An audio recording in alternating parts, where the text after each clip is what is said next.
Very good morning to you all students. Let us start our one more new chapter of civics, that the police and the courts, chapter number 28. But I am starting again this chapter because all these chapters are interlinked with each other, connected with each other. So basically once I want to clear the concept of one thing to you very clear, plus this chapter is very small, we can finish in one day. So I am taking this chapter number 28, the police and the courts. So you are very much aware with both the terms. In last chapter we have discussed about our judiciary system, the judiciary. In judiciary we have discussed about all the three courts, the Supreme Court, the High Court and the lower district level courts, subordinate courts. So in this chapter also we are going to see the role of police and the courts. Basically the mainly the chapter is about the police, that what is the role of police. So students, as we know that we are living in the world of democracy, we are living in a democratic countries. So in a democratic countries, as we all know that there is a rule of people, rule by the people. What democracy means? Rule of the people or by the people. So how people used to rule? They used to rule directly. Is it possible for people to rule directly? No. People are ruling through their representative. We used to choose our representative on our behalf, who forms government and runs government and do all the duties or perform all the duties on our behalf. Understand students? तो democracy में हम क्या करते हैं कि अपने जो representative है, प्रतिनिधि है, गवर्नमेंट है, पीएम है, उसको इलेक्ट करते हैं, क्योंकि रोज जो है जनरल पब्लिक के लिए डे टू डे डिसीजंस लेना पॉसिबल नहीं है, इकट्ठे होना पॉसिबल नहीं है. तो ऐसे में हम क्या करते हैं, किसी को सेलेक्ट करते हैं. तो जब हम अपने बिहाव पर किसी को सेलेक्ट कर रहे हैं, किसी को पावर दे रहे हैं, पोस्ट दे रहे हैं, तो उस बंदे की भी रेस्पॉन्सिबिलिटी बनती है, उस गवर्नमेंट की भी रेस्पॉन्सिबिलिटी बनती है कि वो जनरल पब्लिक जिन्होंने उनको इलेक्ट किया है उनकी सिक्योरिटी का ध्यान रखे. तो गवर्नमेंट किस तरीके से जनरल पब्लिक की सिक्योरिटी का ध्यान रखती है? Through police and through courts. तो बेसिकली टू डिपार्टमेंट्स हैं. Police used to look after the security of the people by stopping the crime, by investigating the crime, by protecting the people's rights. Like this, police used to protect the citizens. So let us see some posts of the police, hierarchical post of the police at district level. What we are discussing at district level, what is the chain, what is the hierarchy of police department? तो hierarchical setup of police department page 196 में बेटा आपकी book में दे भी रखा है. Top पे होते हैं, डिस्ट्रिक्ट लेवल की बात कर रहे हैं हम, एक पर्टिकुलर जिले डिस्ट्रिक्ट की बात करें, डिस्ट्रिक्ट लेवल पे टॉप में होते हैं सुपरिटेंडेंट ऑफ पुलिस और एसपी भी बोला जाता है उनको शॉर्ट पे. तो हाईएस्ट जो पोस्ट है डिस्ट्रिक्ट लेवल पे that is SP, superintendent of police. Second उनके अंडर में होते हैं additional SP. For supporting the work of SP there is a additional SP, additional superintendent of police. उसके नीचे पोस्ट होती है deputy superintendent of police, DSP. कौन होता है? डीएसपी. फर्दर नीचे होते हैं inspector of police. Inspector of police के अंदर में सब इंस्पेक्टर ऑफ पुलिस, फिर एडिशनल सब inspector of police, head constable, constable और चौकीदार. तो ये सारी जो अलग अलग पोस्ट है टॉप से लेके बॉटम तक, ये किस लिए है? For protecting the general citizens, for protecting the public. Understand बेटा? तो हमारी सिक्योरिटी को बनाए रखने के लिए, देश में क्राइम को रोकने के लिए, और इन केस अगर क्राइम हो जाते हैं तो इन्वेस्टिगेट करके कल्प्रिट को पकड़ने के लिए जो है ये सारे डिपार्टमेंट से पुलिस के. पुलिस के अलावा होते हैं courts. Courts for maintaining the law and order and peace in the society. Police का काम यहीं तक लिमिटेड है बेटा कि उनको क्राइम को इन्वेस्टिगेट करके और कल्प्रिट को पकड़ना है. उसके बाद उससे रिलेटेड जो सारे डिसीजंस है वो हमारे कोर्ट्स लेंगे, ना कि पुलिस लेगी. ठीक है? तो ये दो सेपरेट डिपार्टमेंट्स है, दोनों का सेपरेट वर्क है, पर अल्टीमेटली जो एम और मोटिव और ऑब्जेक्टिव है दोनों डिपार्टमेंट्स का to provide security to the general citizen to maintain peace and order in the society. और लास्ट चैप्टर में हम कोर्ट्स के बारे में डिटेल में हम देख चुके हैं. Basically in this chapter we are going to study about the police के what is the work of police, how they use to investigate any case and how they use to stop any crime. तो let us start with our chapter hierarchical setup. मैंने आपको बता दिया है. Now let us take the other heading that is hierarchy in police department. तो बेटा basically क्या होता है, पूरे डिस्ट्रिक्ट को 4 5 पार्ट्स में डिवाइड कर दिया जाता है, क्योंकि काफ़ी सारे डिस्ट्रिक्ट जो वो बड़े बड़े भी होते हैं, isn't it? तो उनको 4-5 छोटे हिस्सों में बांट दिया जाता है और हर हिस्से में होता है superintendent of police. Superintendent of police होते हैं, उसके अलावा जो है डिस्ट्रिक्ट में टोटल 10-12 थाने होते हैं, अलग अलग पुलिस स्टेशन होते हैं और हर पुलिस स्टेशन के ऊपर होता है इंस्पेक्टर ऑफ पुलिस। उसके अलावा हर पुलिस स्टेशन में होता है सब इंस्पेक्टर होते हैं, हेड कांस्टेबल्स होते हैं, कांस्टेबल्स होते हैं हर पुलिस स्टेशन में। और अगर पुलिस चाहे तो अपने एरिया के लिए चौकीदार भी अपॉइंट करती है, जो कि उनको क्राइम के बारे में जो है सिचुएशन के बारे में इन्फॉर्म करते रहते हैं टाइम टू टाइम। तो ये पूरा सेटअप है पुलिस डिपार्टमेंट का। Now next heading, supreme court guideline for the police.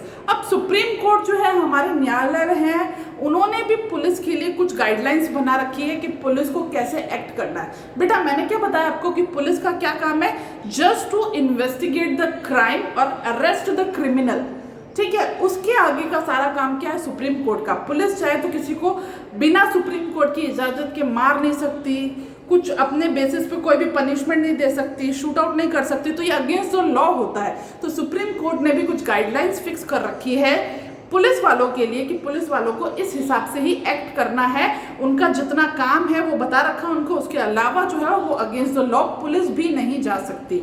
Further जो डिसीजन देना है, जो न्याय देना है, that work is done by our supreme court और हाई कोर्ट्स और अवर कोर्ट्स। अंडरस्टैंड बेटा। अब इधर सेकेंड पैराग्राफ में रीड कर रही हूँ आपके लिए। The supreme court has also issued certain guidelines to the police in order to protect the fundamental rights of the citizens. Some of these guidelines are, now we are discussing about the guidelines that Supreme Court has given for the police for protecting the right of general citizens.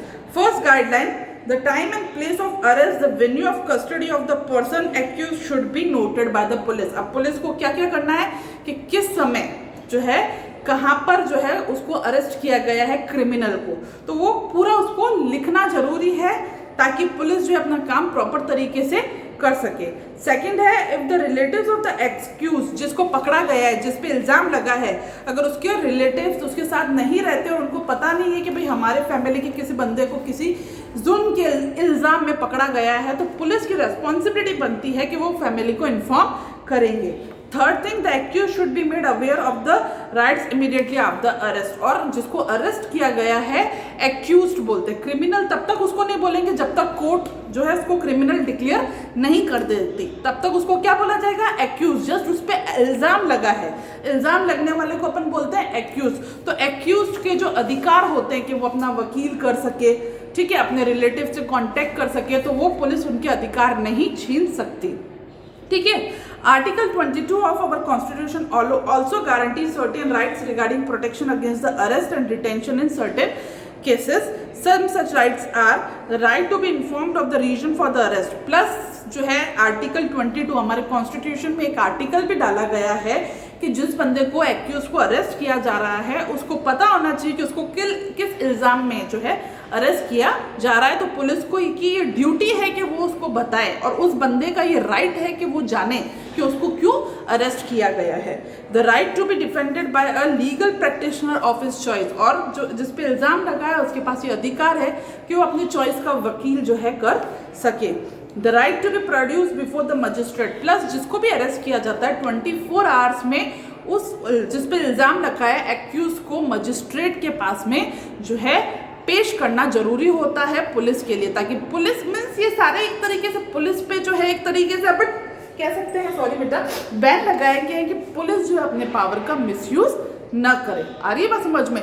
तो हमारे constitution में हमारे courts द्वारा सब कुछ जो है proper तरीके से लिखा गया है, बनाया गया है, ताकि कोई भी किसी भी लेवल पे अपनी पावर्स को मिसयूज कर जनरल पब्लिक को हार्म न कर सके। अंडरस्टैंड बेटा।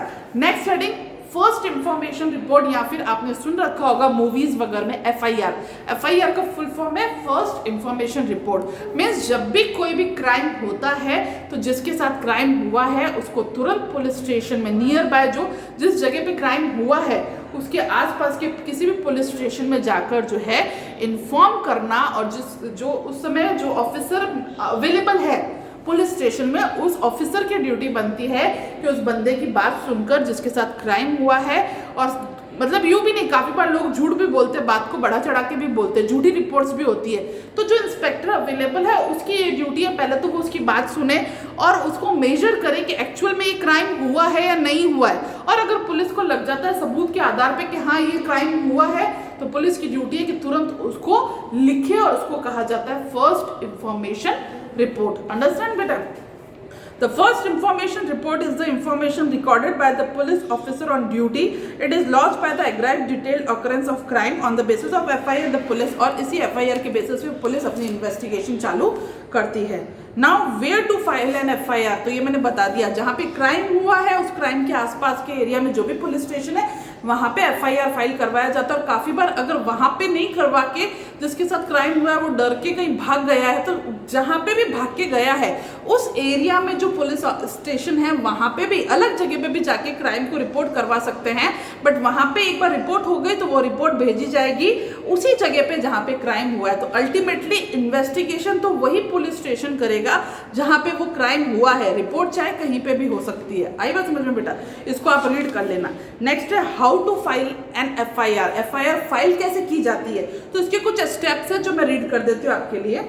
The informant meets the officer in-charge at the police station and narrate the sequence of the event. जिसके साथ क्राइम हुआ है, जिसको इन्फॉर्मेशन देनी है, जरूरी नहीं जिसके साथ क्राइम हुआ है, किसी ने क्राइम होते देखा है तो वो भी पुलिस स्टेशन में जा सकता है, तो उसको बोलते हैं इन्फॉर्मेंट। वो जाएगा पुलिस स्टेशन में, पुलिस स्टेशन में जो अवेलेबल ऑफिसर है उसको पूरे इवेंट बताएगा। Second step, the officer rights down the complaint and it is signed by the informant. और जो भी उस वारदात के बारे में इन्फॉर्म कर रहा है वो लिखकर उससे साइन करवाई जाएगी इन्फॉर्मेंट द्वारा। The information given is then entered in the book to be kept by the officer। और जो भी इंफॉर्मेशन दी गई है वो एक बुक में जो है फाइल कर दी जाएगी। The copy of the FIR is given to the informant। जो वारदात की इंफॉर्मेशन दे रहा है उसकी एक कॉपी उसको भी दी जाती है ताकि उसको पता चले कि उसने क्या क्या बोला है, क्या क्या लिखवाया और वही लिखा गया है कि नहीं लिखा गया है। In an FIR the following details are noted। अब FIR में क्या क्या लिखा जाता है? The date and approximate hour when the crime was committed and reported। किस दिन किस टाइम पीरियड के द्वारा, अप्रोक्सीमेट मतलब एग्जैक्ट टाइम नहीं भी पता होता है कभी क्राइम का, तो अप्रोक्सीमेट आवर जो है इंफॉर्मेंट से पूछ के जो है वो लिखे जाते हैं FIR में। सेकंड थिंग, द प्लेस, कहाँ पे ये क्राइम हुआ। द नेम एंड एड्रेस, जो कंप्लेन करने आया है इंफॉर्मेंट, ठीक है, उसका नेम और address. The name and address of the suspect. Suspect मतलब जो इंफॉर्मेशन दे रहा है, जो कंप्लेन कर रहा है, उसको किसी पे डाउट है क्या, किसी पे शक है क्या, तो जिस पर शक होता है उसको कहते हैं सस्पेक्ट और उसका भी नेम एंड एड्रेस लिखा जाता है। Description of the crime, crime के बारे में पूरा description. In fact in case of theft details of the property stone. अगर कोई चोरी की कंप्लेन करवाने आया है तो क्या क्या चीज चोरी हुई है वो सारा लिखा जाता है।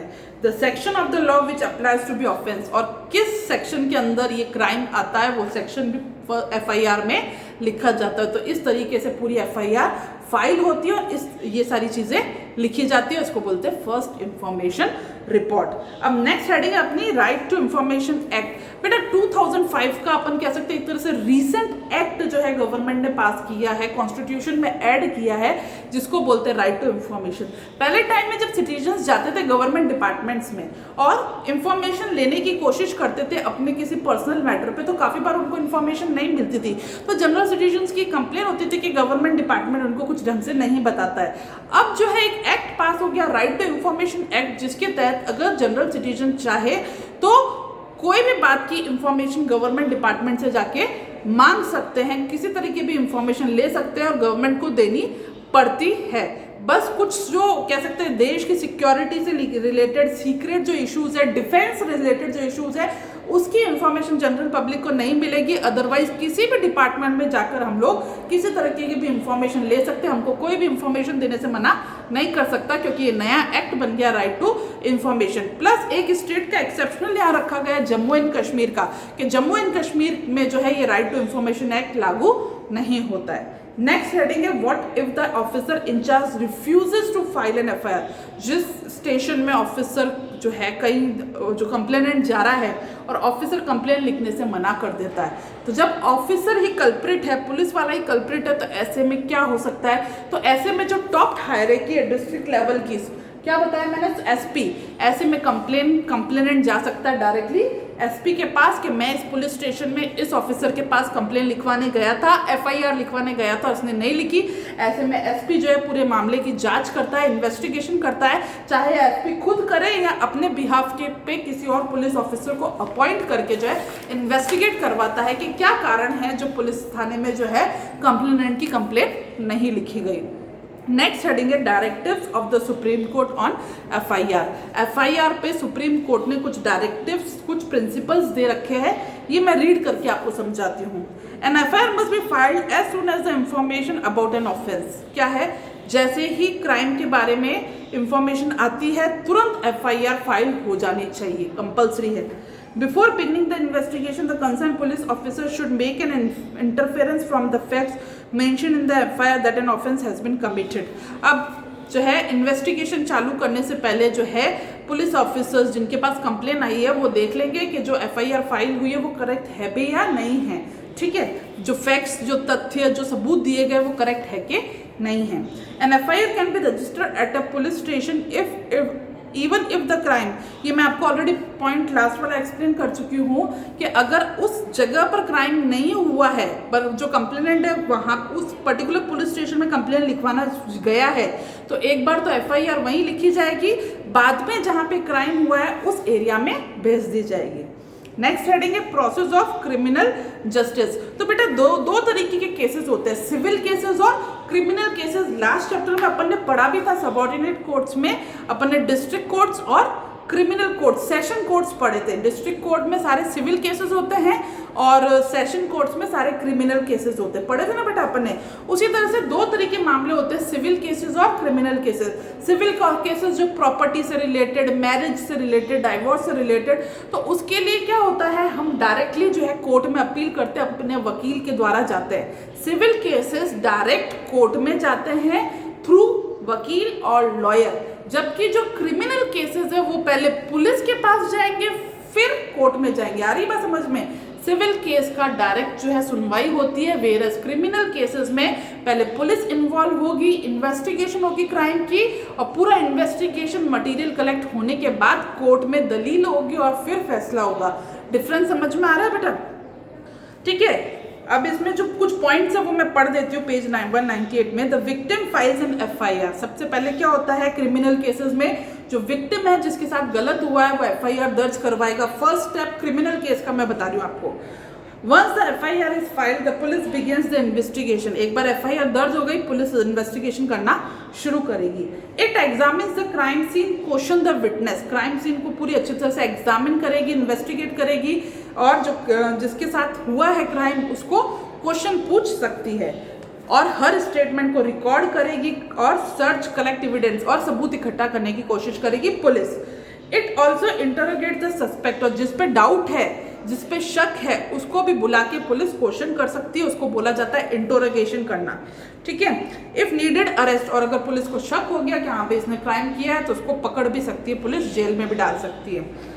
After the investigation, if the police finds sufficient evidence against the accused, it arrests him. अच्छे से इन्वेस्टिगेशन करने के बाद एक्यूज के खिलाफ अच्छे से सबूत इकट्ठे कर लिए, जिस पे डाउट है सस्पेक्ट के खिलाफ, तो उसको पुलिस में अरेस्ट कर दिया जाता है। Then the police files a chargesheet in the magistrate. और उसको अरेस्ट करने के बाद मजिस्ट्रेट के आगे एक चार्जशीट फाइल करनी पड़ती है। After the chargesheet has been filed the trial begins. और जैसे ही मजिस्ट्रेट के आगे चार्जशीट फाइल हो जाती है वैसे ही सुनवाई, ट्रायल मतलब कोर्ट में सुनवाई होना शुरू हो जाती है। दोनों पक्ष के वकील खड़े होते हैं। The accused is given the opportunity to defend. जो एक्यूज, जिस पे इल्जाम लगाया गया है, उसको ये अपॉर्चुनिटी दी जाती है कि वो भी अपना वकील करके अपने आप को डिफेंड करने की, बचाने की कोशिश करे। He can hire a lawyer of his choice to defend the, जो जिस पे इल्जाम लगा है उसकी तरफ से जो लॉयर होता है बेटा उसको बोलते हैं डिफेंड लॉयर, डिफेंस लॉयर। ठीक है, और जिसके साथ क्राइम हुआ है उसके लॉयर को बोलते हैं पब्लिक प्रोसिक्यूटर। ठीक है, जो कंप्लेनेंट है उसके लॉयर को पब्लिक प्रोसिक्यूटर, क्योंकि वो स्टेट की तरफ से, सरकार की तरफ से उसको वकील मिलता है। ठीक है, जो कंप्लेनेंट ने सबूत पेश किया है उन सबूतों को के बेसिस पे गवर्नमेंट की तरफ से, कोर्ट की तरफ से, सुप्रीम कोर्ट की तरफ से उसको वकील मिलता है, इसलिए उसको बोला जाता है पब्लिक प्रोसिक्यूटर। और जिसके अगेंस्ट में जो एक्यूज्ड है, जो सस्पेक्टेड है, उसका जो लॉयर है वो डिफेंस लॉयर, क्योंकि वो उसको डिफेंस करने की, बचाने की कोशिश करता है। The courts award punishment to the accused only when it has sufficient evidence to prove the accused guilty.